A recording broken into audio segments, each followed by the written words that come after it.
Hello everyone, Dr. Banks here, back with a review for you all. Everyone, today I'll be giving you my review for NXT Takeover Portland 1. But before that, everyone, I do want to make a minor apology for yesterday. For those of you from yesterday's video when I did the reaction video for the top 10 moments this past week's SmackDown one. And near the end of the video, everyone, I said that I was not gonna be able to watch. Sorry, I lost up my throat there. But as I was saying there, but I did the video, but I said I was not going to be able to watch Super Showdown there because I was going to be busy Thursday there, stuff like that, But I thought Super Showdown was going to be coming this Thursday. However, I was wrong. Looking back at it there, when Super Showdown is going to be taking place, we have it next Thursday. Now, granted, I still will be able to watch shows. Like I said, Thursdays usually one of busier days and stuff like that there, but still. I do apologize for the mix-up there, everyone, so yeah. But anyways, everybody, I told you I'll be only do a review for NXT Takeover Portland 1. Everyone, I'm not gonna lie, this was interesting for me watching the NXT Takeover Portland 1 because, everyone, it's been a while since I've had, since I've watched the NXT Takeover Portland show, live on WWE Network, everybody, I believe the last one to watch live was, NXT Takeover Portland 4 there. It was a one in 2018 there where it had Johnny Gargano and Tommaso Ciampa in that last minute same matchup for the NXT Championship. And other matches like Ricochet and Adam Cole for North American title and Kairi Sane and Shayna Baszler for the Women's Championship and stuff like that there. That was the last NXT Takeover show I took. Yeah. NXT Takeover show I watched everybody. So it's been about a year and a half since I watched one everybody. Usually don't have a chance to see them live, everybody, because on the network, everyone, because usually have worked on Saturdays right there. But those of you who did watch the network, it was there on this past Sunday, so like that there. So it was a nice change of pace for me, there. So yeah, getting to see the show and stuff like that there on Sundays and Saturdays. So yeah. Yeah, sorry, my arse reflexes. But anyways, everyone, this the NXT Takeover Portland being the first takeover show of 2020 and the first one of the new decade, everyone. So yeah, NXT did this for their first show, everybody. Yeah, for the new decade, everyone. So and the show kicked off with the North American Championship match between Keith Lee, who was a defending title, against Dominic Dijakovic. And I was looking forward to this matchup whenever they announced everyone. For those who follow the matches, see the previous match between Keith Lee and Dominic Dijakovic, even though they put out some bangers, the previous match there. So I was expecting this one to be be on par with them there. And sorry, my rest reflex there one, but I was expecting this match to be on par with their other matches there. And I was proved, and that match definitely met my expectations there. I mean, this is definitely up there as probably the best matchup in their series of matches, in my opinion. Keith Lee and Dominic Dijakovic, very back and forth battle there. Really exciting match. Two big men who are powerhouse, but also flying around like cruiserweights like that there. But very back and forth battle there, stuff like that. Everyone, so my favorite parts of the match, everyone, was when Dominic Dijakovic went to the overdrive the outside. I believe Keith Lee managed to catch him and hit him with a powerbomb there on the outside. And, Dijakovic there, but there was another part where Dijakovic dived onto Keith Lee while Keith Lee was sitting on he ended up putting Keith Lee on one of the office chairs that the the commentators usually sit on, stuff like that there. But that was a crazy spot there. Then went for also another part where Dijakovic went for a avalanche of Beast Rise there, and Keith Lee did a spear bomb to Dijakovic, and Dijakovic hit his back of his head, the bomb turnbuckle there, which looked pretty brutal there. Definitely a crazy match, crazy exciting match, everyone. But in the end, Keith Lee managed to get the win there, but with his other finisher aside from the spirit bomb there. I can't remember Keith Lee's other finisher there, but he managed to put Dijakovic away with that move there to win the match up there and retain the North American Championship there. And anyway, this was a heck of a way for the show kickoff, everybody. But and like I said, definitely a strong contender for probably the best matches we've seen from between Keith Lee and Dijakovic. And since they began their series of matches in NXT there, but definitely a strong way to kick off the show there. It's like everyone. And Keith Lee and Dijakovic match of there, in the match, Keith Lee and Dijakovic hugged it out and shook hands. Good short of sportsmanship between both of them there. So it's a really good way to kick off the show there. Congrats to Keith Lee retaining the title. Good for Dijakovic there. So anyway, after that, everyone, we had our second match of the night. Our first of two women's matches, everybody, which was the street fight between Tegan Knox and sorry, I had a little something I thought there. There was a street fight between the two former best friends, Tegan Knox and Dakota Kai. The first takeover matchup since Dakota Kai backstabbing Tegan Knox there, the women's war game matchup there, stuff like that. So yeah. The two women did face each other in an episode of NXT there in a relatively quick match. There were Tegan Knox got the win there. So this is their second matchup. And first, like I said, the first matchup of the Takeover show. So yeah. And this was a really good matchup too, everybody. But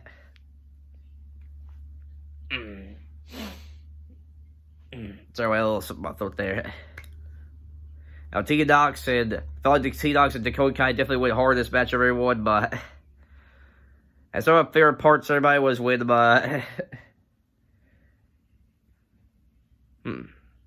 there were a lot of crazy stuff in this match. Everyone, like there was one part where Dakota Kai got a choke slam by Tegan Knox on the ring apron there. Dakota Kai and Tegan Knox, they did a bunch of crazy stuff to each other this match, everybody. Still do the North American Championship match up there. Very excited, although differently, this was a hardcore kind of matchup there.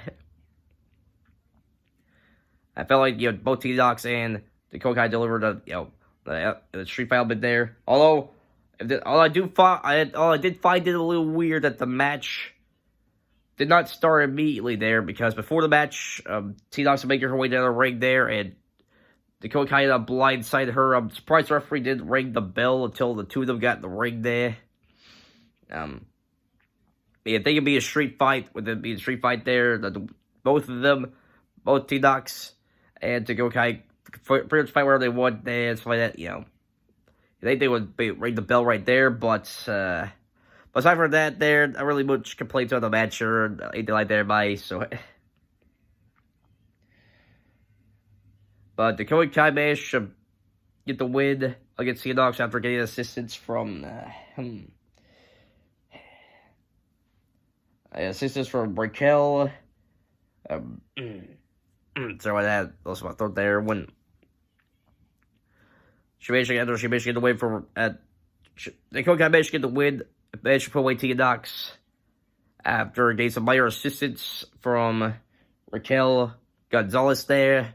Before there was Rita Gonzalez, everybody. Now, I'm not too familiar with Rita Gonzalez's work there, but from what I've heard, I heard she's really good there. But I heard she's a really good women's wrestler there. So it should be interesting to see what's going to be going on between her and Dakota Kai there. And it looked like Dakota Kai was a little confused there.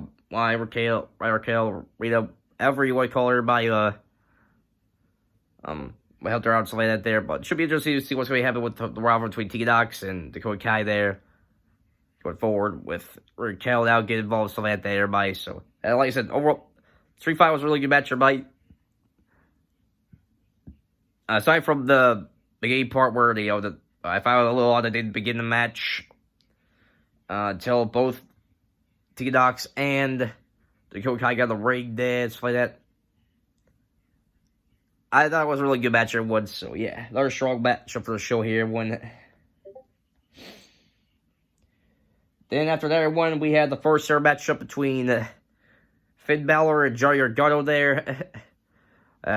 the two finally have their matchup after months of build up here. You know, after Finn Balor turned heel there and laid out Johnny Gargano and stuff like that. Several months back, back in October there, everybody. So yeah, and I thought Finn Balor and Johnny Gargano had a good matchup here. I mean, that felt like it could be a little bit better there, but I still thought there was a good match overall between both Finn Balor and Johnny Gargano there, but compared to the first two matches, I thought it was a little weak compared to them. But I still thought it was a good match for both Finn Balor and Johnny Gargano. And both of them definitely brought the fights to one another there, but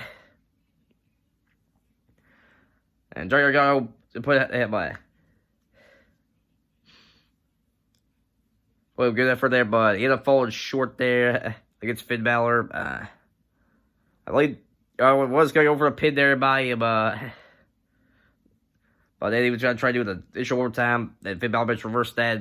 Michigan put him away by hitting the coup de grace first, and then hit him with the 1916 there. Anyway, I forgot to mention the Dakota Kai and Tegan Nox matchup there. That, you know, Tegan Nox, she had match one there, but she won for one more big move there before Raquel came out there. So, felt a little odd that both the Tegan Nox and the Dakota Kai match and the Johnny Gargano and Finn Balor match were having similar ends to them there, but I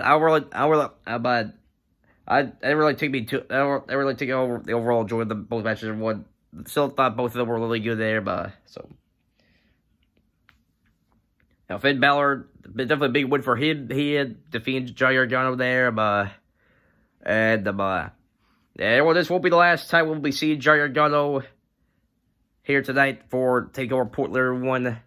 I'll get to more of that in a bit, but overall, not as good as the other previous matches between Keith Lee and Dijakovic there, and, sorry, Dijakovic, sorry if I mispronounced his name, everybody, and I still thought the match between Keith Lee and Dijakovic and the match between Tegan Nox and Dakota Kai, you know, we're definitely more excited in this matchup. I still thought it was a good match overall between Finn Balor and Johnny Gargano there, so yeah.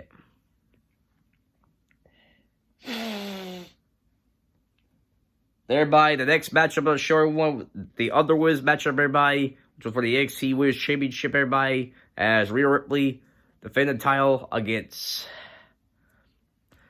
Bianca Belair there. I thought it was a really good match between both women here.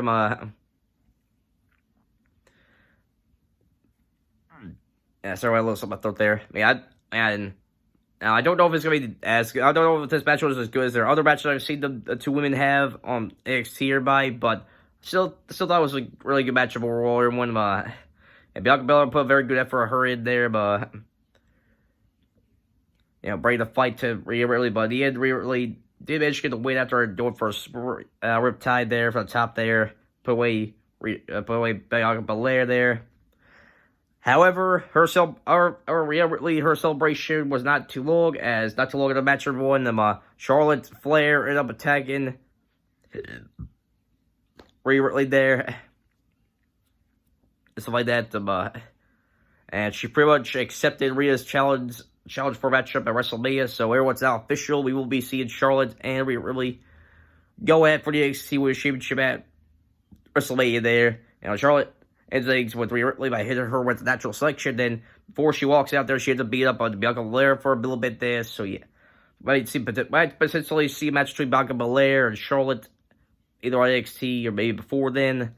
I'd be down to see the match between those two women there. But we can have a good follow-up. Certainly, you know, Charlotte and Bianca do have a little bit of beef from the Royal Rumble there, everybody. So yeah. So, I said overall, that was a really good. Really good match between Bianca Belair and Rhea Ripley. I don't know if this is as good as their other matches I've seen the two women have on NXT there, but that was still a good matchup, really good match overall there, and a good way to build up this, you know. They did the ending segment there, you know. It's a good way to keep things forward between Charlotte and Rhea, their match at WrestleMania there. And we could possibly see a triple match involve Bianca Belair there. But I'll have to wait and see as we get a little closer to WrestleMania, everybody. So, yeah. And the next match, everyone, the semi-main event for the short one was the NXT Tag Championship match, everyone, as we had the Undisputed, which was represented by Kyle O'Reilly and Bobby Fish there, defend the NXT Tag Team Championships against the team of Pete Dunne and Matt Riddle, the Broserweights. And this match was set up, and then that was after the Broserweights ended up winning the Dusty Rhodes Classic there, and they converted themselves up to the tag titles there by at first, I thought it was a little odd that Matt Riddle and Pete Dunne were kind of put together as a tag team. But over the past several weeks, they've really grown on me as a team there. Everybody, it felt like there was definitely good chemistry between Pete Dunne and Matt Riddle there, stuff like that. But I'm definitely behind them as a tag team and stuff like that there, everybody. So yeah.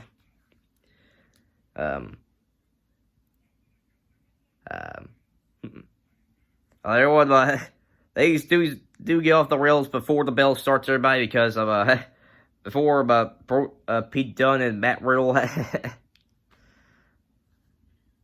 came on there. They were on the buggy with the Dusty Rhodes, the golf cart at the Dusty Rhodes Classic trophy on the back there, and Matt Riddle had the microphone there. He was doing the how much fish can Bobbyfish fry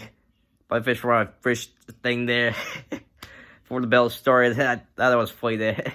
There's a little thing on Titantron where people can, chant along with Matt Riddle there. that initially the brawl there, and then the match, both teams got in the ring there, and the match was started. Definitely a crazy matchup there between the Broserweights and the Undisputed Era. Definitely up there is one of the best tag team matches we've had so far this year, by my own personal opinion. Crazy stuff there.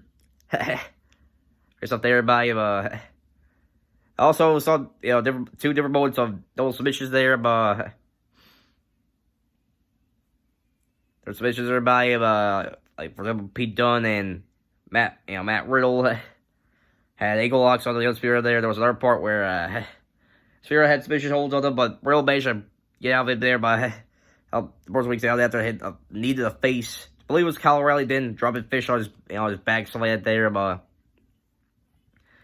and there was some other crazy stuff everybody, but in the end there won the Broserweights managed to get the win here by after hitting their double fish everybody, and Matt Riddle and Pete Dunne are the new NXT Tag Champions everyone. Matt Riddle with his first NXT Championship there, and Pete Dunne with his first title since losing the UK Championship to Walter last year.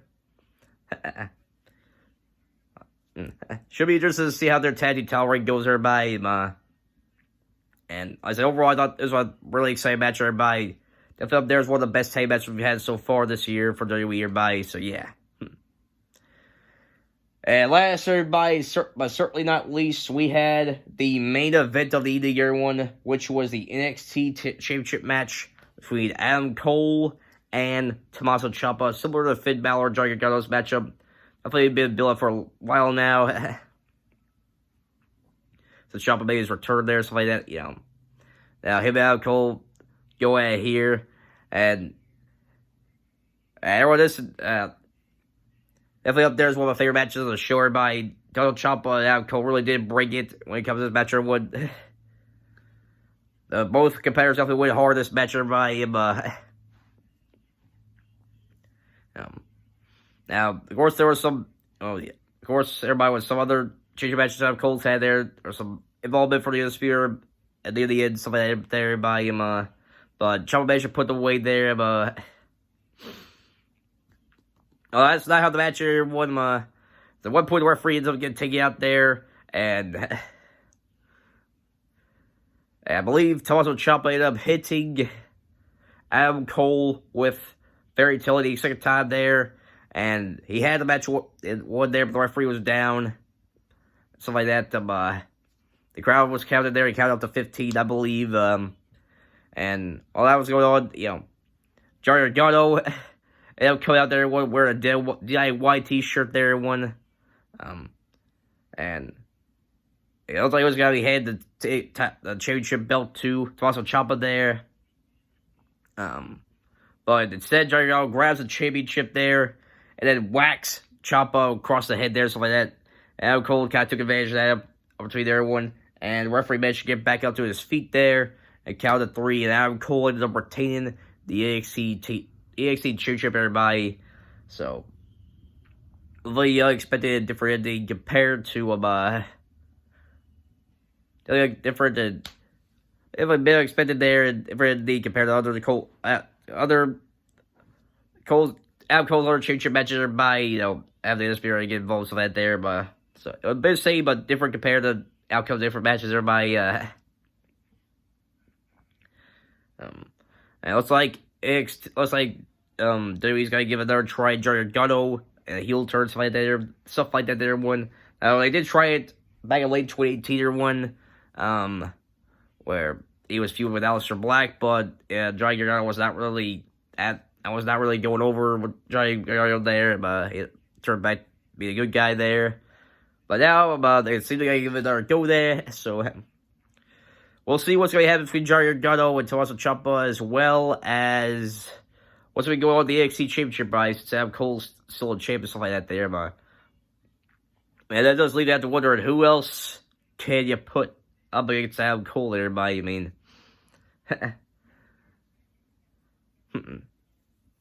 so I guess I'll have to wait and see over time, everybody. So, but anyways, everybody, overall, I thought NXT Takeover Portland was a very exciting show there. Very good way for NXT to kick off 2020, everybody.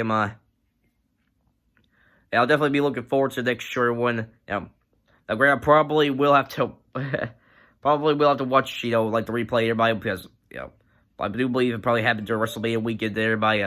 Probably be a good chance we'll be able to watch it live on the network there, everybody. So, but I'll also be looking forward to showing one. So, if y'all haven't seen NXT Takeover Portland, yeah, I do highly recommend y'all check it out there.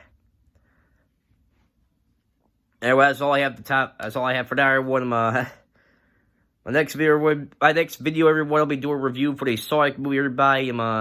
So make sure y'all stay tuned for that there. I hope y'all enjoyed the review. If you liked it, make sure to hit the like button. And if you're new to the channel, make sure you hit the subscribe and bell notification icon here. If you liked what you saw, it was an upload there, everybody. That's all I have time for now, everyone. I'll see you in the next video. Until next time, everybody, sign out. Peace out.